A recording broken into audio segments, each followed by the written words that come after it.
नमस्कार. मराठी गृहिणी या आपल्या यूट्यूब चॅनलमध्ये मी वर्षा तुम्हा सर्वांचं मनापासून स्वागत करते. आज आपण रव्याचा उपमा बनवणार आहोत. काही ठिकाणी त्याला उपीट असेही म्हणतात. उपीट हा एक नाश्त्याचा पदार्थ आहे. करायला अगदी साधी सोपी अशी ही रेसिपी आहे. सगळ्या ठिकाणी नाश्त्यासाठी उपीट बनवले जाते.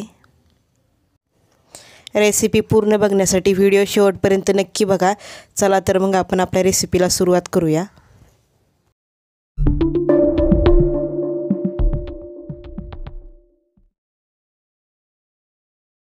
कढई आपली गरम झालेली आहे. त्याच्यामध्ये आपण पाव चमचा तेल घालून घेतले अगोदर. तेलाऐवजी तुम्ही तूपसुद्धा घालू शकता. आणि त्याच्यामध्ये आपण आता 1 वाटी रवा घेतला आहे. तो आपण रवा भाजून घेणार आहे.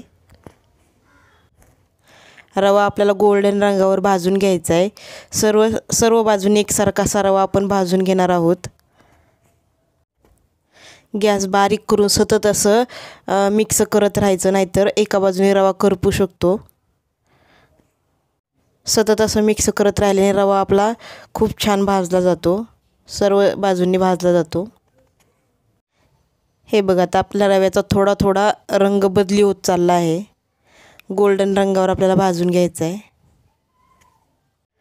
रवा हा गव्हापासून बनवला जातो, त्यामुळे रव्यापासून बनवलेले सर्व पदार्थ हे पौष्टिक असतात.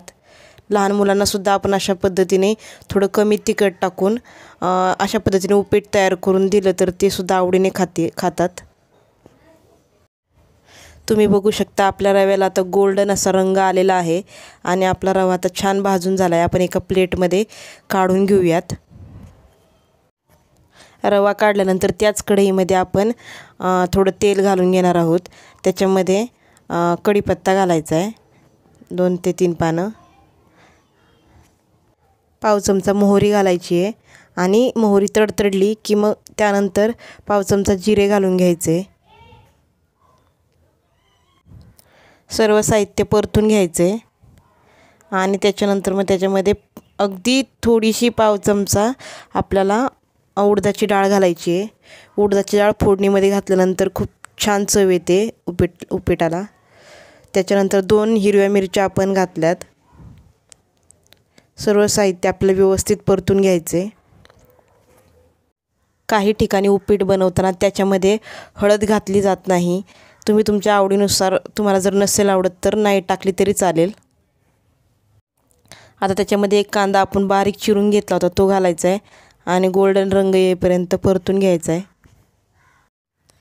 कांदा आपला परतून झालेला आहे. त्याच्यामध्ये पाव चमचा हळद घालायची आणि परतून घ्यायचं. त्यानंतर त्याच्यामध्ये 1 बारीक चिरलेला बटाटा आणि थोडेसे शेंगदाणे आपण घालणार आहे. हे पूर्णपणे ऑप्शनल आहे. तुम्हाला नसेल आवडत तर नाही घातलं तरी चालेल. आणि याच्यामध्ये तुम्ही तुमच्या आवडीनुसार अजून भाज्यासुद्धा घालू शकता. हिरवे वाटाणेसुद्धा शिजवून याच्यामध्ये उपम्यामध्ये घालू शकता. खूप छान लागतात चवीला. त्यानंतर अंदाजानुसार मीठ घालून घ्यायचं आणि व्यवस्थित परतून घ्यायचं सर्व साहित्य. उपीटाच्या अंदाजानुसार आपण त्याच्यामध्ये पाणी घालणार आहे. आपण अर्धी वाटी रवा घेतला तर त्याच्यामध्ये आपण 3.5 पट पाणी घालणार आहे. म्हणजे अर्धी वाटी रव्याला 1.25 वाट्या पाणी आपण घालणार आहे. हाय फ्लेमवर या रश्श्याला आपण एक उकळी काढून घेणार आहे आणि त्याच्यानंतर 2 मिनटं आपण बटाटा आणि शेंगदाणे शिजून देणार आहे. वरून बारीक चिरलेली कोथिंबीर घालायची आहे. आता आपल्या रश्श्याला उकळी यायला लागलेली आहे. तुमच्याकडे जर लिंबू असेल तर याच्यामध्ये तुम्ही अर्धा चमचा लिंबाचा रससुद्धा घालू शकता. त्यामुळे उपीटाला खूप छान चव येते. आता आपण त्याच्यामध्ये जो भाजलेला रवा आहे तो असा थोडा थोडा करून घालणार आहे. एकदम घालायचा नाही, नाही तर त्याच्यामध्ये गुठळ्या होऊ शकतात. असा थोडा थोडाच घालायचा आणि गॅसची फ्लेम हाय ठेवायची. आता आपण उपीट व्यवस्थित मिक्स करून घेणार आहे आणि पाणी आटेपर्यंत आपण व्यवस्थित परतून घेणार आहे. त्याच्यातील पाणी आटायला फार वेळ लागत नाही. अगदी पटकन असं त्यातली पाणी आटतं आणि रवा पण आपला लगेच शिजतो, त्याला शिजायला फार वेळ लागत नाही. आपली उपम्याची रेसिपी आता तयार झालेली आहे.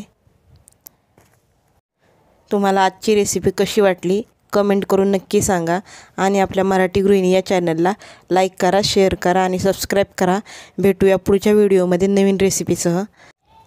थँक्यू.